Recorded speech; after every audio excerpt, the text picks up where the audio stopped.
विद्यार्थ्यांनो, आज आपण एक लँग्वेज गेम खेळणार आहोत, ज्यामध्ये तुम्हाला सुरुवातीला काही अल्फाबेट्स दिलेले आहेत आणि त्यांच्या बाजूला काही मराठी शब्द, त्या मराठी शब्दांचं आपल्याला भाषांतर करायचंय इंग्रजीमध्ये आणि एक मीनिंगफुल वर्ड बनवायचा आहे. गेम समजलाय? हो. सुरुवात करायची? हो. चला करूया. आता दिलाय बघा सी प्लस कुलूप. कुलूपला इंग्रजीमध्ये काय म्हणतो? Lock. Lock.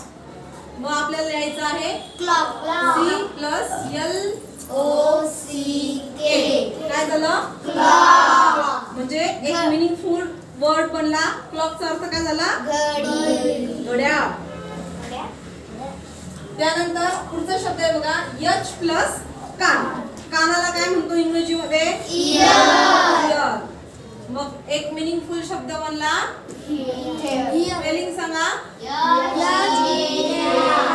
H E here म्हणजे ऐकणे. त्यानंतर बी प्लस सगळे. सगळ्याला इंग्रजीमध्ये काय म्हणतो आपण? ऑल. मग बी प्लस ऑल काय झाला? बॉल. बॉल. आता सी प्लस डोंगर.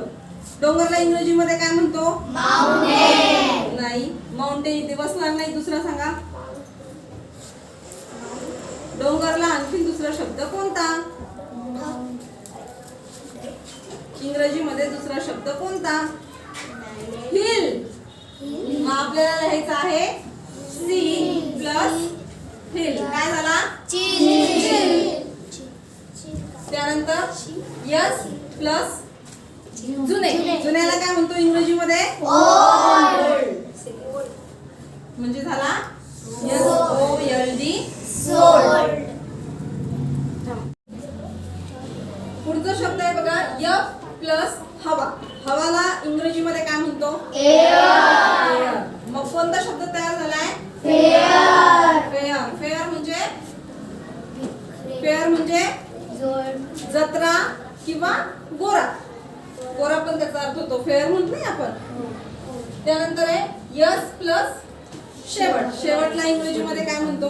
लास्ट. लास्ट. जमणार आहे का? एंड. शेवटला काय म्हणतो असतो? एंड. येणार आहे या ठिकाणी सेंड म्हणजे पाठवणे. एफ प्लस प्रकाश. प्रकाशला इंग्रजीमध्ये काय म्हणतो? लाईट. लाईट. मग शब्द तयार झाला आपला लाईट. फ्लाइट. फ्लाइट म्हणजे उड्डाण. पी प्लस तांदूळ. प्राइस. तांदळाला म्हणतो राईस आणि याला म्हणायचंय प्राइस. प्राइस म्हणजे किंमत. त्यानंतर व्ही आय प्लस बसणे. बसण्याला काय म्हणतो इंग्रजीमध्ये? बसणे. बसण्याला काय म्हणतो? सीट. मग V I S I T. कोणता शब्द झाला? Visit. विजिट. विजिट म्हणजे भेट देणे. विजिट म्हणजे भेट देणे. बघा, यातून तुम्हाला मराठी आणि इंग्रजी शब्दांचा संग्रहही वाढलेला आहे आणि आपली व्होकॅब्युलरी पण वाढली. आवडला सगळ्यांना गेम? हो. काय वाजवा मस्त.